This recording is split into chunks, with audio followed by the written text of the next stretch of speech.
All right, happy Monday and welcome to Oversea Understone Part 5. Pretty awesome. We've made it to December here. We're cruising and we're on Chapter 9 here.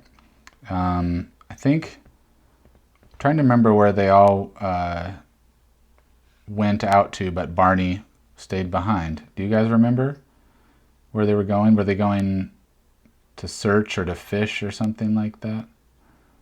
What, they went to the stones? They went to this. Oh yeah, they went at night, right? Yeah, so they're And looking for a treasure. They have a map. in the moon, and it was a full moon night, right? Yeah, they have a map. It's coming back to me now. No, I was trying to, because the first sentence here is Barney left behind, and I was thinking, wait, where did they go out to this time? But yeah, it was the full moon. He was like sunburned, so he like couldn't leave. He was very sunburnt, and Mrs. Polk wouldn't have it. She was like, I'm gonna rub some fig pudding on you or some whatever British remedy it was, probably. Yeah, I'm gonna cover you in fig pudding for your skin. All right, Chapter 9. Barney, left behind, flattened his nose against the window of Jane's bedroom. He saw Simon and Jane glance up and wave, but Great Uncle Mary was marching along without looking to right or left, a tall, thin figure vanishing into the dark. Barney smiled to himself. He knew that determined stride very well. He peered after them until he could see nothing in the darkness but the lights of the village dancing in the black, rippled water, among the ghostly boats. From the Withers' yacht there was no light at all. He turned away from the window, sighing a little at the frustration of being left out. To comfort himself, he took a firmer hold on the telescope case, which Simon had solemnly handed over to him when they came up to say goodbye. At once he felt better. He was a knight, entrusted with a sacred mission. He had been wounded in battle, but had to guard his secret just the same. He bent each leg gently in turn, and winced at the burning tightness of the skin over his knees. The enemy were all round, hunting the secret which he held in his charge, but none of them would be able to get near. "Now then, back ye come to bed," Mrs. Palk said behind him unexpectedly. Barney swung round. She was standing massive in the doorway, with the light from the landing streaming round her, watching him. Barney's fingers instinctively curled tighter around the cool metal case, and he came towards her, padding softly on his bare feet. Mrs. Palk backed out onto the landing to let him through the door. As he passed close to her, she reached out her hand curiously. "What's that he got there?" Barney jerked the case out of her reach, and then quickly forced a laugh. "Oh," he said as casually as he could, "it's a telescope of the captain's I borrowed. It's jolly good. You can see all the ships going past out in the bay. I thought I might be able to watch the others go down to the harbor with it, but it's not much good in the dark." Oh, Mrs. Polk seemed to lose interest. "Fancy that. I never seen the captain use any telescope. Still, there be all sorts of strange things in this house, more than I shall ever know about, I'll be bound." "Well, good night, Mrs. Polk," Barney said, making for his own room. "Good night, my dear," Mrs. Polk said. "Just give me a shout if you want anything. I reckon I'll be going to bed myself soon. My days of waiting up for fishermen are over." She disappeared downstairs, and the landing light went out. Barney switched on the lamp at the side of his bed and quietly closed the door. He felt unprotected and rather excited still, without Great Uncle Mary in the house. He thought of pushing a chair against the door, but changed his mind when he remembered that Simon would fall over it when he came back. The last thing he wanted was for anyone to think he had been worried at being alone. He took the manuscript out to have one last look, and to guess what Simon and Jane might find from the shadow of the standing stone. But he could see nothing in the rough picture of the stones and the moon. Suddenly sleepy, he slipped the roll back and turned out the light, snuggled down into the bedclothes with the case clutched to his chest, and fell asleep. He never knew exactly what it was that woke him.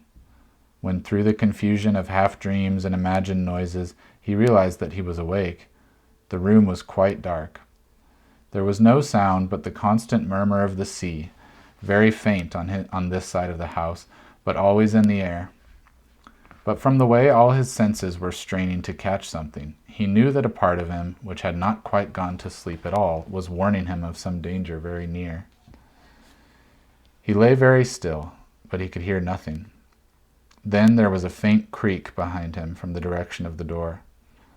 Barney felt his heart begin to thump a little faster. He was used to hearing noises at night.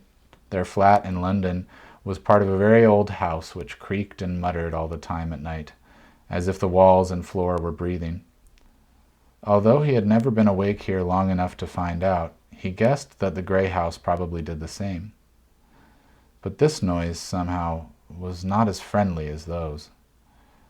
Barney did what he did at home whenever he woke up and heard a noise that sounded more like a burglar than an ordinary creak of the floor. He made the small, grumbling, yawning whimper that people give sometimes in their sleep, and turned over in bed as if he were settling himself down without waking up. As he turned, he half opened one eye for a quick look round the room. At home, when he did this, there was never anything to see at all, and he fell asleep again feeling rather foolish.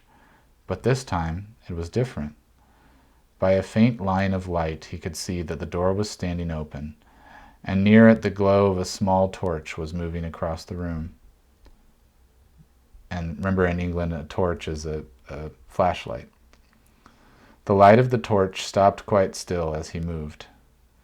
Barney snuggled into his new position, lay still and breathed deeply for several minutes with his eyes closed.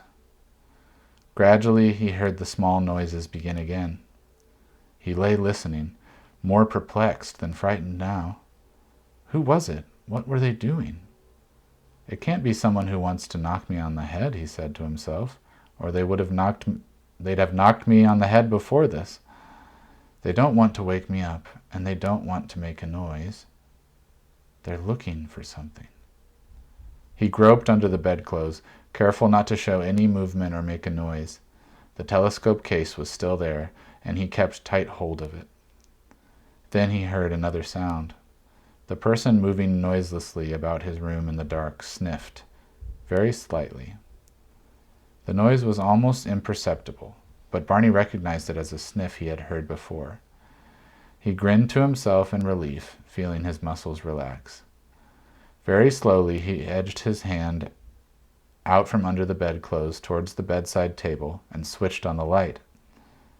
Mrs. Polk jumped, dropped her torch with a clatter, and clapped her hand to her heart. For some seconds Barney was completely dazzled by the sudden light flooding the room, but he blinked his eyes clear in time to see disappointment and surprise on her face.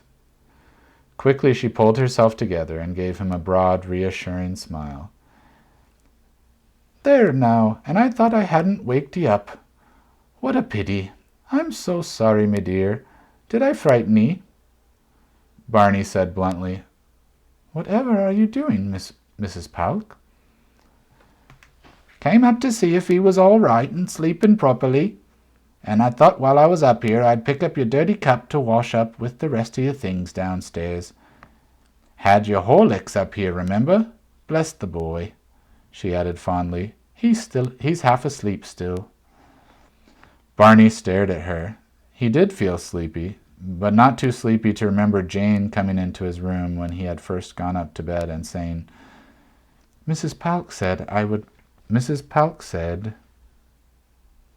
Wait. That's weird. Mrs. Polk said, "Would I pick up your cup if you'd finished, or do you want any more?" Jane took my cup down. Mrs. Polk looked vaguely round the room and gazed wide-eyed at his empty bedside table. "So she did, then. It quite slipped my mind. What a silly old thing I be. Well, I'll leave 'ee to go back to sleep, my love. I'm so sorry to have waked 'ee." She bustled with almost comical speed out of the room.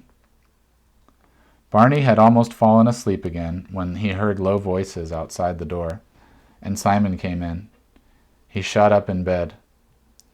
"What happened? Did you find anything? Where did you go?" "Nothing happened much," Simon said wearily. He peeled off his windbreaker and sweater and dropped them on the floor. We found where we've got to go next, where the next clue leads. It's those rocks at the end of Kamar Head, right over the sea.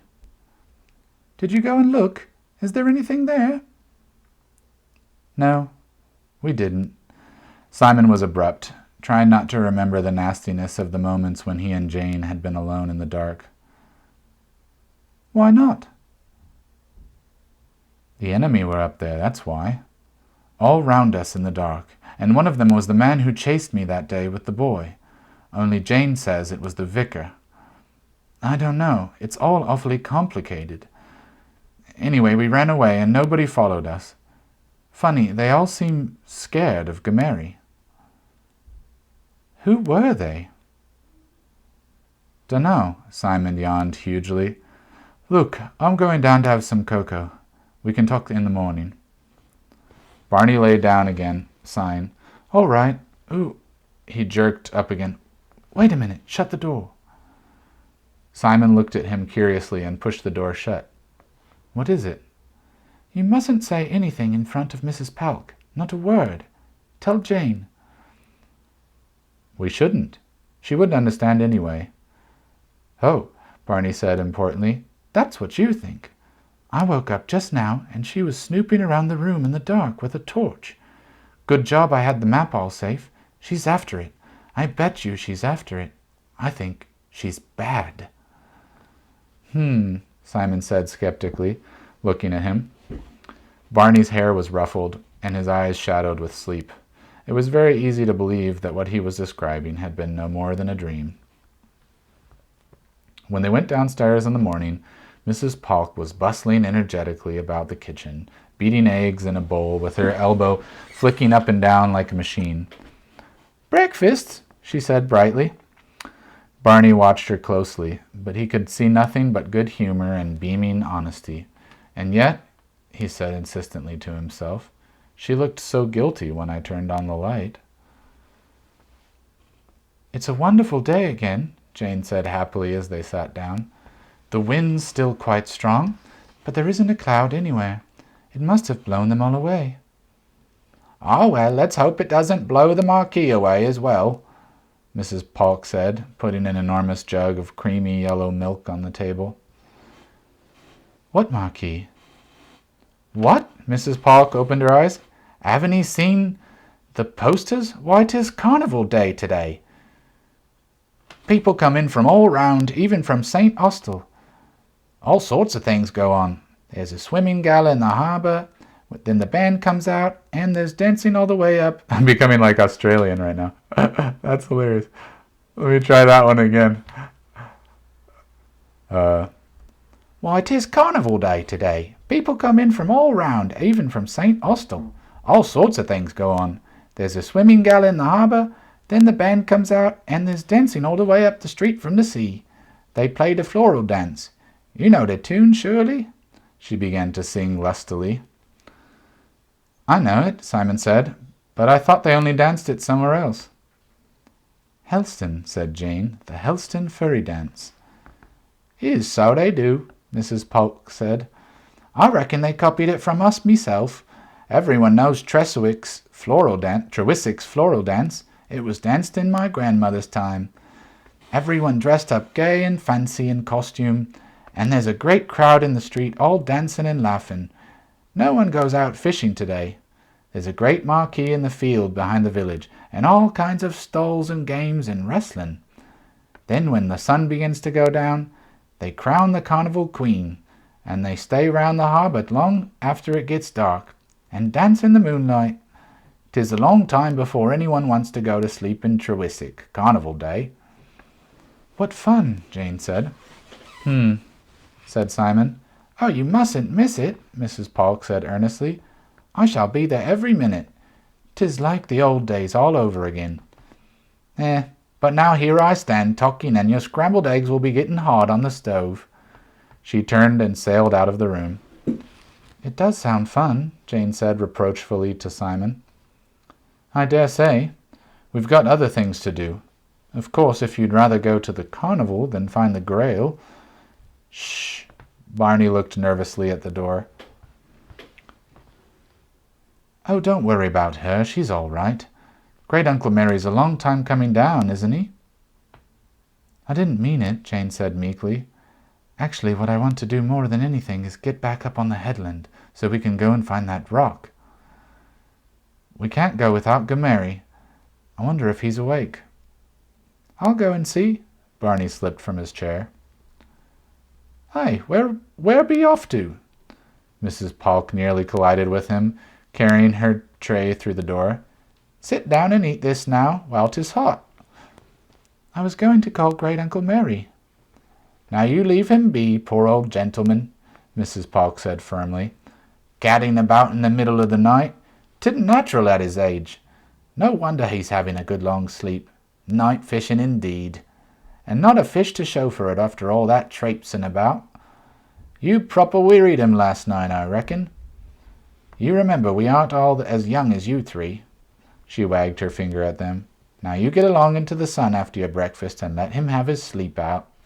She departed again, shutting the door behind her. Oh dear, Jane said, abashed. She's right, you know. Great Uncle Mary is quite old, really. Well, he's not doddering, Simon said defensively. He doesn't seem old at all sometimes. He went like a rocket last night, and carrying you. It was all I could do to keep up with him. Well, perhaps this is the after effect. Jane's conscience was beginning to nag. Last night must have been an awful strain on him, what with one thing and another. I don't think we should wake him up. It's only 9 o'clock after all. But we haven't made any plans or anything, said Barney. Perhaps we just ought to wait here till he does wake up, Simon said despondently. Oh no, why should we?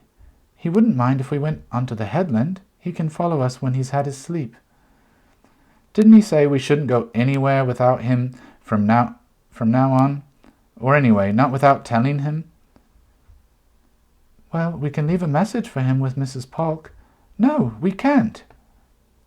Barney thinks Mrs. Polk is one of the enemy, said Simon skeptically. Oh, surely not, Jane said vaguely. Well, anyway, we don't really have to leave a message. He's bound to guess where we've gone. There's only one place any of us would want to go, and that's to the rocks on Kamar Head. We can say to Mrs. Polk that he'll know where we've gone, just like that, and then she'll tell him, and he'll understand. We can say we've taken Rufus for a walk, said Barney hopefully. That's not a bad idea. Where is he? In the kitchen. I'll go and get him. Tell Mrs. Polk while you're there, and tell her we'll see her at her beloved carnival. We probably will, anyway. Barney bolted the last of his scrambled egg and went out to the kitchen, munching a piece of toast. Simon suddenly had an idea. He got up and crossed to the window and peered out down the hill. He turned back quickly to Jane. We might have known. They're watching us already. That boy's at the bottom of the road, sitting on the wall, not doing anything, just sitting there, looking up here. They must be waiting for us to come out, because they don't know whether we found a clue last night that will lead us somewhere. Oh, gosh, Jane bit her lip. Their night on the headland had left her more deeply nervous than ever before. It was as if they were fighting not people, but a dark force that used people as its tools, and could do what it liked with them. Isn't there a back way out of the house up to the headland? I don't know. How funny. We've never looked. Well, we've been doing other things. I suppose even if there was one, they'd be watching it. Well, the only person who'd be likely to know about a back way is that Bill, and he's at the front. There's no harm in looking. Barney had come back, with Rufus lolloping joyfully at his side. There is a way, he said. You can get through the hedge at the top of the back garden. I found it one morning before you were up. Rufus showed me, actually. He was dashing about, and suddenly he disappeared. And then I heard him barking miles away outside, halfway up the headland. You come out into a lane, and then you're out on Kamar Head before you know it. It's a good way out because they wouldn't expect us to go through. There's no gate or anything. Gomeri won't know about that way, Jane said suddenly. He'll come out the front way, and they'll follow him, and it'll be just as bad as if they followed us in the first place." "No fear," Barney said confidently. "He'll shake them off somehow. I bet you this is one time they won't have the slightest idea where we are." When the children were gone and the house lay silent, Mrs. Polk spent 2 brisk hours working downstairs. She took care not to make a noise. Then she sat down in the kitchen to drink a leisurely cup of tea. She made the tea very strong, using one of the captain's best cups, very large and made of thin, almost translucent white china. She sat at the kitchen table sipping from it, a look of great secret satisfaction on her face.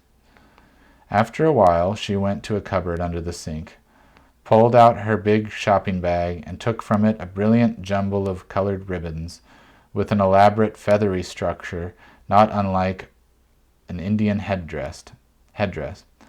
She set this on her head, looked at herself in the mirror, and chuckled. Then she carefully put it aside and poured out some more tea in a fresh cup. She put this on a tray and sailed out into the hall and up the stairs, a great, smiling, mysterious galleon of a woman. Without knocking, she opened the door of Great Uncle Mary's room, went in, and set down the tray by the bed. Great Uncle Mary was buried in the bedclothes, breathing heavily. Mrs. Polk pulled back the curtains to let the light pour into the dim room, bent down, and shook him roughly by the shoulder. As he stirred, she drew back quickly and stood waiting, beaming down at him with her usual doting motherly smile. He yawned, groaned, and clutched his head sleepily, running his fingers back through the untidy white hair. "Time to get up, Professor," said Mrs. Polk brightly. "Nice long rest I let 'ee have, after all that gadding about last night. Done 'ee good, I'll be bound. Not all as young as we used to be, are we now?" Great Uncle Mary looked at her and grunted, blinking himself awake. "Drink his tea now, and I'll go and get his breakfast." Mrs. Polk's rich voice flowed on as she turned to twitch the curtains tidy. "Can have it in peace and blessed quiet for once. They children have been out for hours." Suddenly Great Uncle Mary was very wide awake. He sat up straight-backed, a startling sight in his bright red pajama jacket. "What time is it?" "Why, 'tis gone 11. Mrs. Polk beamed at him. "Where have the children gone?" "Now don't 'ee worry about them. They can look after themselves well enough for one day." "Little idiots! Where are they?" His forehead creased. Now, Professor," Mrs. Polk said chidingly. "Gone off to save 'ee a journey, they have. As a matter of fact. Thoughtful, well-brought-up little things. They are, for all their mothers a bit higgledy-piggledy, begging your pardon. Gone off to Truro for 'ee." "Truro?" Mrs. Polk smiled innocently. "Yes, that's right. Young Simon answered the telephone this morning. Nasty machine," she added confidingly, shuddering slightly. "Near scared me out of my life, screeching away. Talked to the man on the other end for a long time, he did. And after, he came to me and said, all serious, bless his heart, 'Mrs. Polk,' he says, that was a friend of Great Uncle Mary's on the telephone from the museum at Truro, saying he's got to see us all very urgently about something." "Who was it?" "Wait a minute now, Professor, I'm not finished. 'I reckon we ought to go off at once, if your great-uncle's still asleep,' young Simon says to me, if our great-uncle, 'and catch the bus. Then he can come on after us when he wakes up.'" "Who was it?" Great Uncle Mary insisted. "Simon didn't give me no name. Very important he made it sound. So off they all went, the 3 of 'em, and got the bus into St. Austell. 'Don't you worry, Mrs. Polk,' they said. 'Just you tell our great-uncle for us.'" "You should never have let them go alone," Great Uncle Mary said curtly. "If you'll excuse me, Mrs. Polk, I should like to get up." "Course," said Mrs. Palk indulgently, still smiling and unruffled, and she sailed out of the room. Within minutes, Great Uncle Mary was downstairs, fully dressed, frowning to himself and occasionally muttering anxiously. He waved away his breakfast and went striding out of the grey house. Mrs. Palk, watching from the doorstep, saw his big battered car appear on the road and roar off, leaving a great black smear of smoke hanging in the air as it disappeared out of the village. She smiled to herself and went back into the grey house. A few moments later, she came out again, the small secret smile still hovering round her mouth, locked the door behind her, and went off with her shopping bag down the hill to the harbour. A few bright red and blue feathers nodded over the top of the bag as it swung at her side. Chapter 10. Get a little drink of water here. Mrs. Palk, the mysterious, occasionally Australian country woman.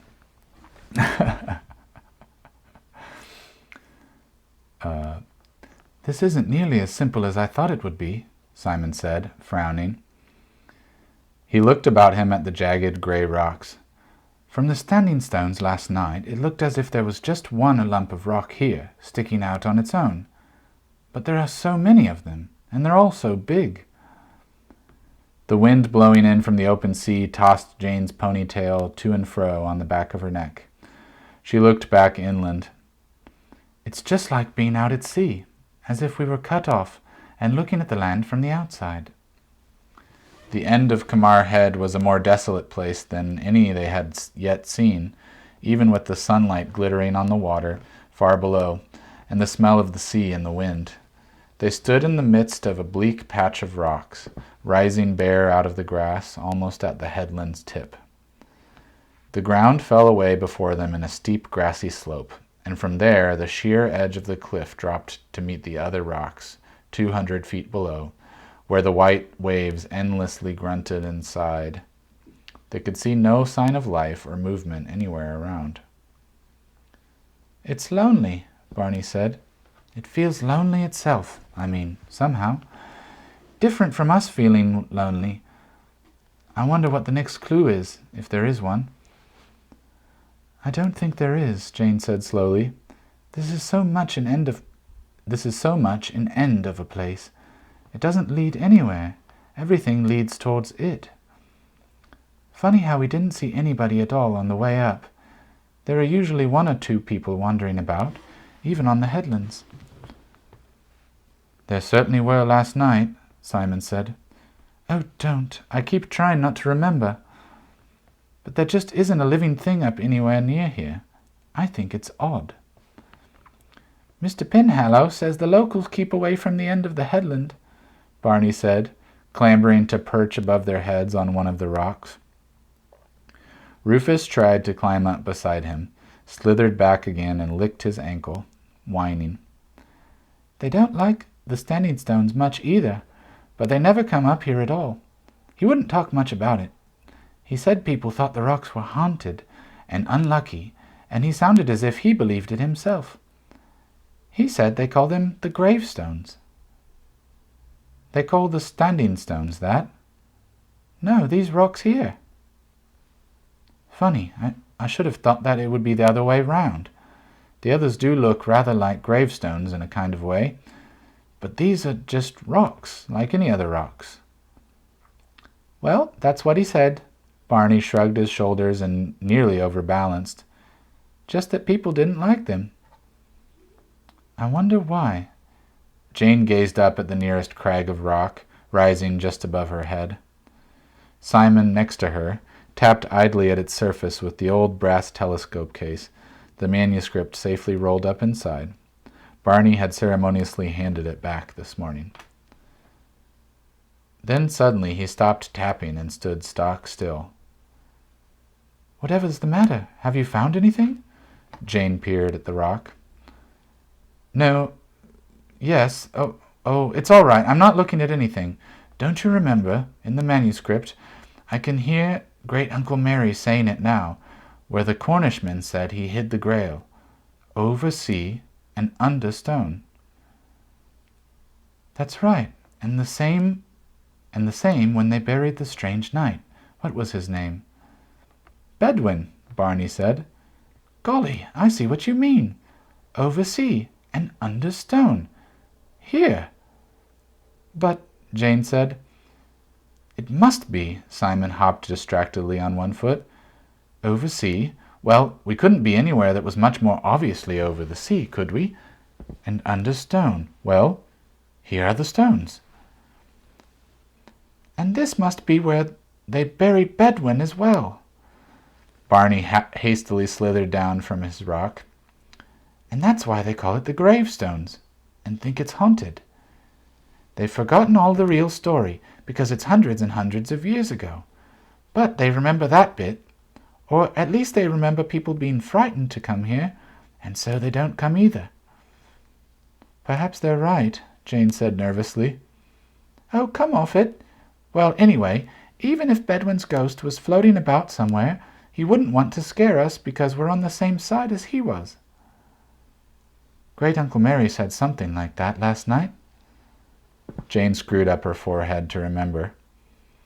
Oh, never mind. Don't you realize what this means? We are there. We found it. Barney spluttered with delight. Rufus, catching his mood, pranced joyfully round them, barking into the wind. Simon looked at him. All right, then. Where is it? Well, Barney said, pausing a little, here, under one of the rocks. Yes, well, just stop rushing about it like a madman, and think for a minute. What do we have to do? Dig them all up? They're part of the headland. It's all rock. Look. Simon took out his penknife, a hefty steel weapon with 2 big blades and a marlin spike, and went down on his knees to dig away the earth at the foot of one of the crags. He tore away tufts of grass, dug a hole, and 3 inches from the surface came to solid rock. There, you see? He scraped at the rock with his knife blade, making a depressing, grating sound. How can there be anything buried there? It doesn't all have to be like that, Barney said rebelliously. Perhaps there's a different bit somewhere, Jane said hopefully. If we all 3 divide up and search every inch, we're bound to find something. We ought to have brought spades with us, really. Come on. So Barney went to one end of the rocks and Jane, 20 yards away, to the other. Simon, glancing nervously down at the steep edge of the headland, went round to the seaward side and began working his way in from there. They clambered up and down, over the sharp-edged granite, searching the patches of wiry grass between the rocks, tugging at boulders to see if they would move and show a place where something could be buried underneath. But no stone ever shifted an inch, and they found nothing but granite and grass, with no hint of a hiding place. Jane was holding something carefully in her hand as they came together again. Look, she said, holding it out. Don't you think it's peculiar finding a seashell up here? I mean, how on earth could it have got up from the beach, especially if no one ever comes up here? It's more like a stone than a shell, Simon said curiously, taking it from her hand. It was a cockle shell, but its hollow was solid and hard, filled with what looked like rock, and the surface of the shell was not white and roughened like those they found on the beach, but smooth and dark gray. A visitor must have dropped it, Barney said easily. Visitors wouldn't be frightened of coming up here. They wouldn't know anything about what the Trewisic people say. I suppose so. They all thought of visitors scornfully. Oh well. Jane put the shell in her pocket and looked around helplessly. This is awful. We're stuck. What can we do now? There must be something up here. There must. We don't really know. Perhaps it's just another step on the ladder after all. But there's nothing else marked to follow. Let's have a look at the map again. Simon squatted down on the grass and unscrewed the telescope case, and they peered at the manuscript, its words and lines faint brown in the sun. I'm certain he meant this to be the end of the quest, Barney said obstinately. Look at the way the end of the headland stands all on its own. There's nothing else to lead anywhere else. Simon stared pensively at the map. Perhaps it just leads back where we started from. He might have been pulling our legs all the while. A sort of insurance policy, to make it difficult for anyone to find the Grail. Perhaps he hid it somewhere we shall never find. Perhaps he took it with him after all. Perhaps it doesn't exist. They sat round in a gloomy group, ignoring the sunshine and the magnificent sweep of coast and sea. There was a long, despondent silence. Barney glanced up idly. Where's Rufus got to? Dunno, Simon said morosely. Fallen over the cliff, I expect. Sort of stupid thing that animal would do. Oh no! Barney scrambled to his feet in concern. I hope he's all right. Rufus! Rufus! He put 2 fingers in his mouth and let out an ear-splitting whistle. Jane winced. They saw nothing and heard nothing but the wind, and then they became aware of a curious noise just above their heads, a kind of snuffling, scrabbling whine. He's up there! Barney clambered round the side of the rocks, and they saw the top of his fair head appear behind a jutting grey hump as he stood up. Then he suddenly vanished. His voice came over the rocks to them on the wind, muffled but tense with excitement. Hey, come over here, quick! The rocks made a kind of fortress, rising one after the other like rows of battlements. They found him in the middle, crouching beside one of the peaks, watching Rufus. The dog stood quivering and intent, his nose close against the rock, one paw scraping feebly as he whined and sniffed. Quick, Barney said without turning round. I don't know what he's trying to do, but I think he's found something. I've never seen him like this before. If it's rats or rabbits, he just goes mad and barks and rushes about. But this is different. Look at him. Rufus seemed to be standing in a trance, unable to tear himself away from the rock face. Let me look, Simon said. He stepped carefully past Barney and put one arm round Rufus's neck, fondling him under the chin as he drew him away from the rock. There's a tiny gap here.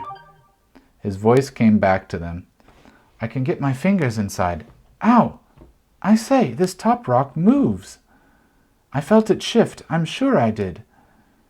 It nearly caught my hand. It's terrifically big, but I think...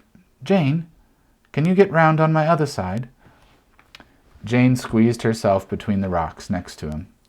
Now get hold there, Simon directed her. That jutting out bit. When I tell you, push as hard as you can away from you, towards the sea. Wait a minute. I've got to get a grip on my side. I don't know if this will work. Now, heave! Obediently, but without any idea of what she was supposed to be doing, Jane pushed with all her might at the rock face, with Simon panting and heaving beside her. For a long, strained moment, nothing happened. Then, just as their lungs seemed about to burst, they felt the rock move beneath their hands. It gave a very slight tremor, and then a grinding, grating lurch. They staggered back, and the great, rough, round rock rolled away from their hands and down into the nearest hollow. That's a good sentence. And the great, rough, round rock rolled away from their hands and down into the nearest hollow. They could feel the crunching thud of its fall shake the rock where they stood. Where the boulder had been, there was a dark, shapeless hole about 2 feet across. They stood still, gaping. Rufus pattered forward across the rocks, bent his head to sniff delicately and then turned at it and then turned back, his tail waving and his tongue hanging out over his teeth, as if he were grinning. Simon moved forward at last and pulled away a couple of smaller rocks from the edge of the hole.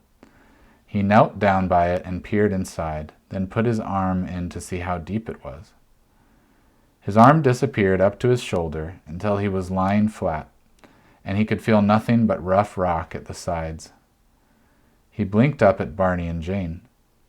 I can't feel any bottom to it, he said, hushed. His voice brought back their own, and they found that they had been holding their breaths. Get up, let's have a look. This must be it, mustn't it? It must be where he hid the Grail. How deep do you think it goes? Gosh, this is terrific. Clever old Rufus. Rufus waved his tail faster. That chunk of rock, Jane said, looking at it reverently where it lay tumbled on its side. It must have been there for 900 years. Imagine, 900 years. Well, it wasn't exactly loose, was it? Simon flexed his strained arm muscles tenderly. Though it must have been fairly delicately balanced, or we shouldn't have been able to shift it at all. Anyway, we've got to find how deep this goes before we know if there's anything there. He looked thoughtfully at the gaping dark mouth in the rock. Jane sighed to herself and stopped thinking about the centuries. Drop a stone down, then. You can hear how deep it is, like thunderstorms. You know, counting the seconds between the lightning and the thunder to see how far away the storm is. Simon picked up a loose chunk of rock from the edge of the hole and poised it over the blackness. He let go, and it dropped out of sight. They listened. After a long time, Jane sat back on her heels. I couldn't hear anything. Nor could I. Try again. Simon dropped another stone into the hole, and again they strained their ears to hear it strike the bottom. Nothing happened. There wasn't anything then, either. No, it must be bottomless. Don't be an idiot, it can't be. Perhaps it comes out in Australia, Barney said. He looked nervously at the hole.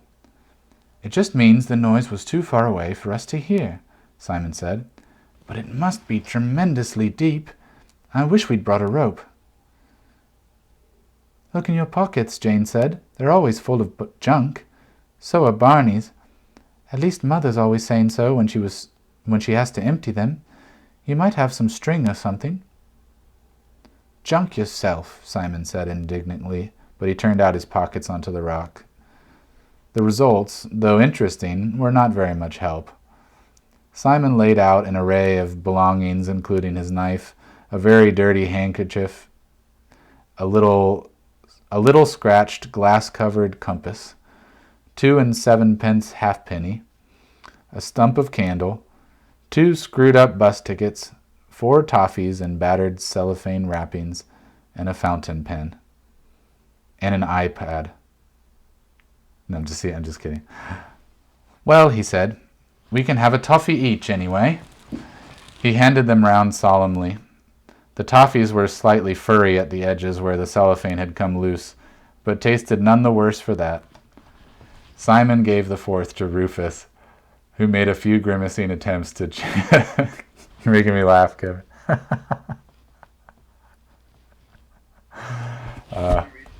you read the list again? Oh, you want me to read the list again? It's just a standard kid list, right? His knife, a very, very dirty handkerchief, a little scratched glass-covered compass, 2 7 halfpenny, a stump of candle, 2 screwed-up bus tickets, 4 toffees in battered cellophane wrappings, and a fountain pen.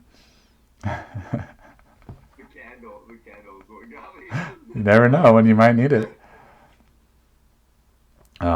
Simon gave the 4th toffee to Rufus, who made a few grimacing attempts to chew it and then swallowed it whole. What a waste, Barney said. He emptied his own pockets in a shower of sand, a green glass marble with an orange pip in the middle, a small white...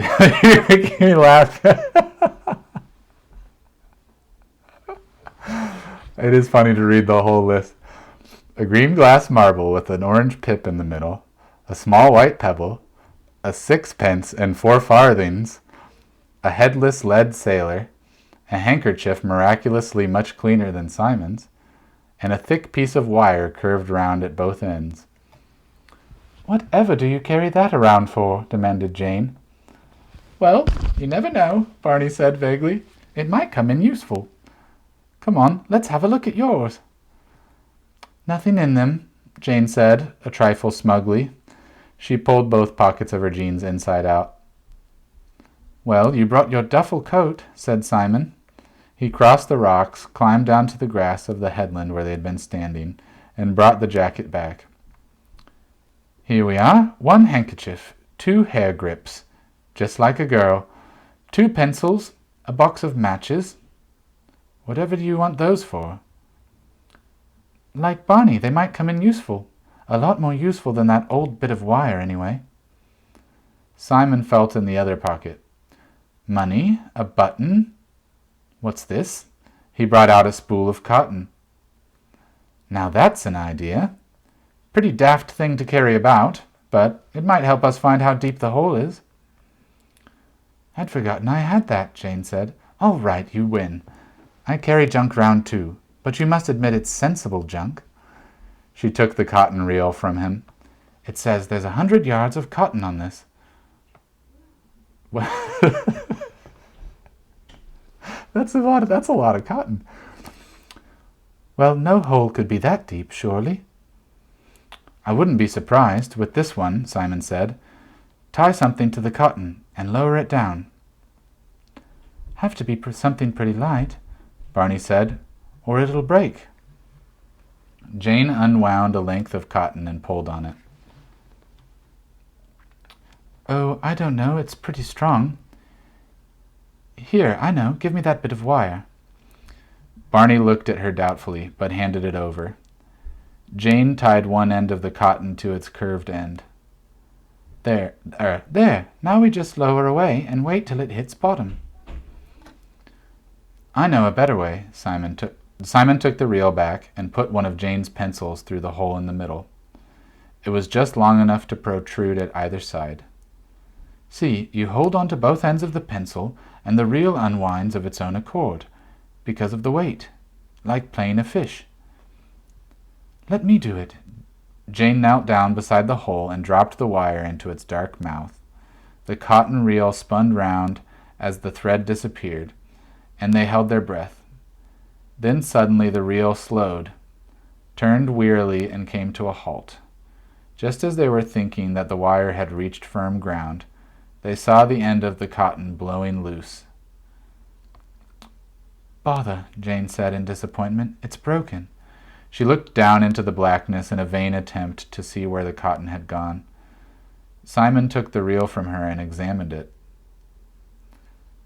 Half the cotton's gone, anyway, and it still hadn't hit anything.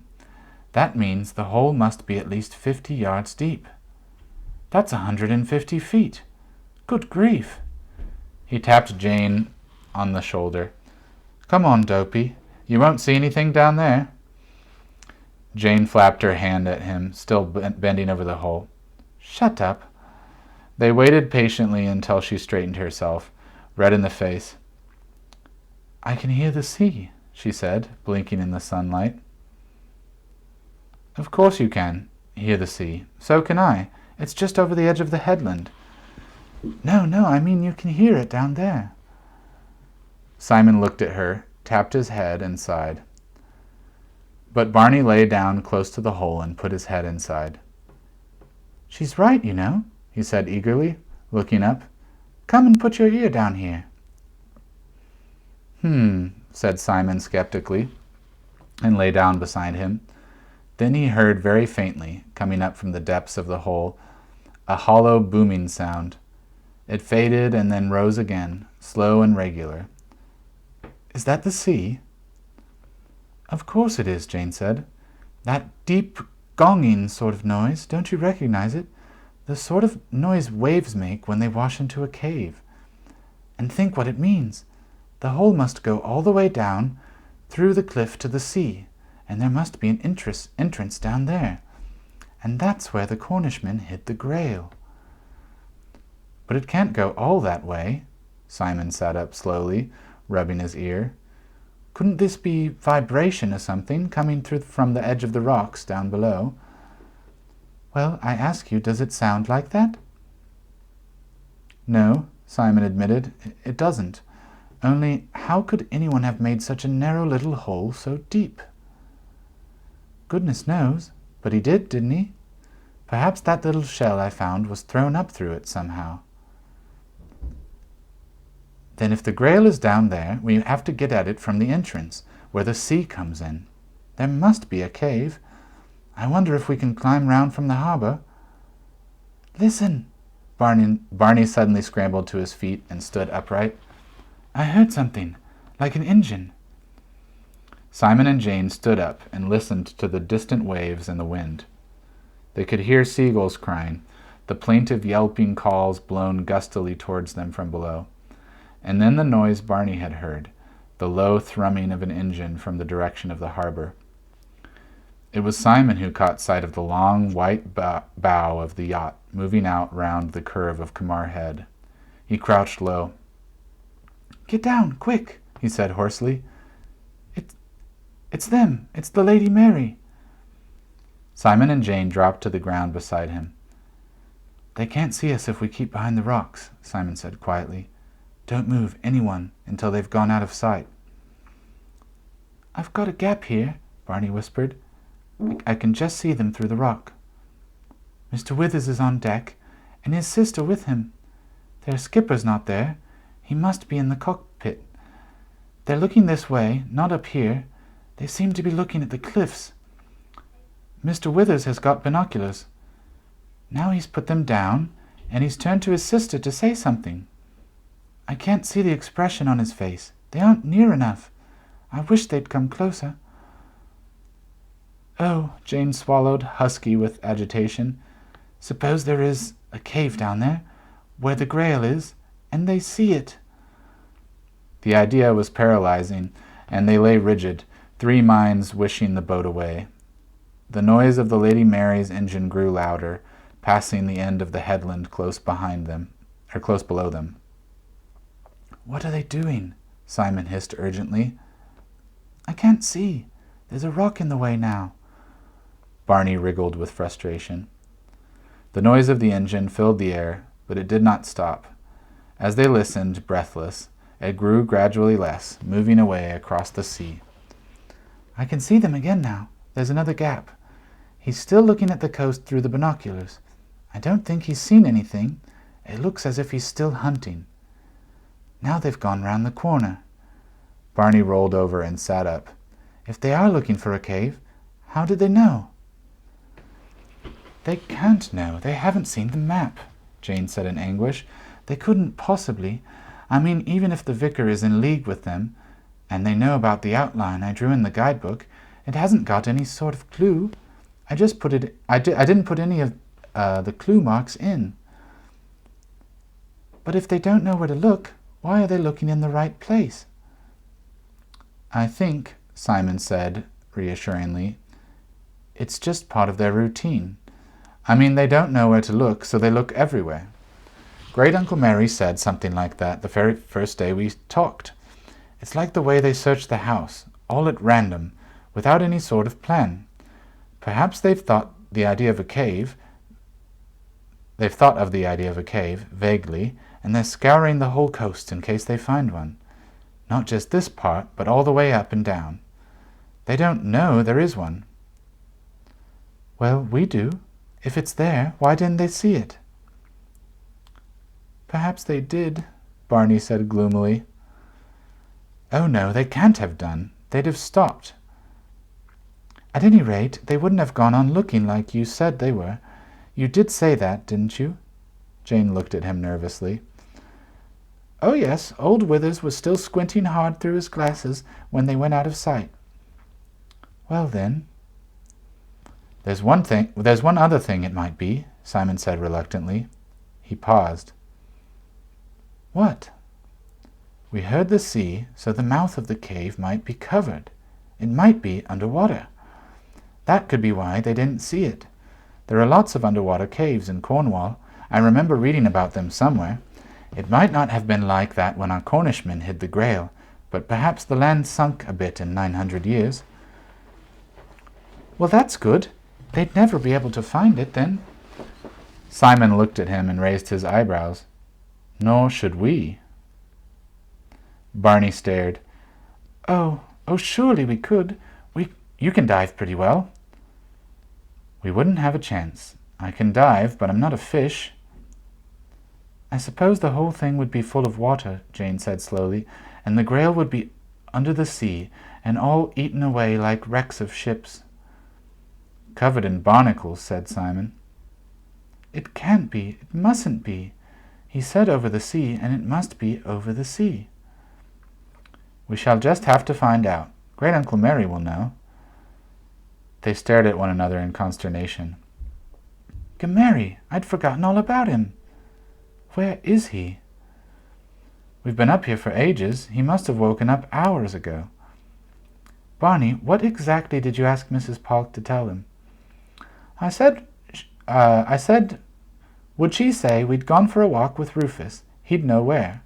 She looked at me a bit funny, but she said she'd give him the message. I tried to make it sound like a game, said Barney, very serious. I do hope nothing's happened to him, Jane said anxiously. Don't worry, I expect he's still snoring, Simon said. He looked at his watch. It's 11:30. Let's get down quickly before the yacht comes back. We might not be so lucky next time. If they came back under sail, we shouldn't hear them. I wonder why they didn't last time. There's more than enough wind. He frowned. Oh, never mind, Barney said. Let's go and find Mary. Round the back again. That boy might still be watching the front. No, we shall have to go the front way. Mary might be coming up. I've got a feeling we haven't got much time left. We shall just have to risk getting caught. Come on. All right. The end of chapter 10. All right. Thank you for joining us tonight. And yeah, that was a exciting discovery there underneath the stone. It's like a straight shaft down into the headland. Thank you for joining me on the iPad recording here. I'll catch you later.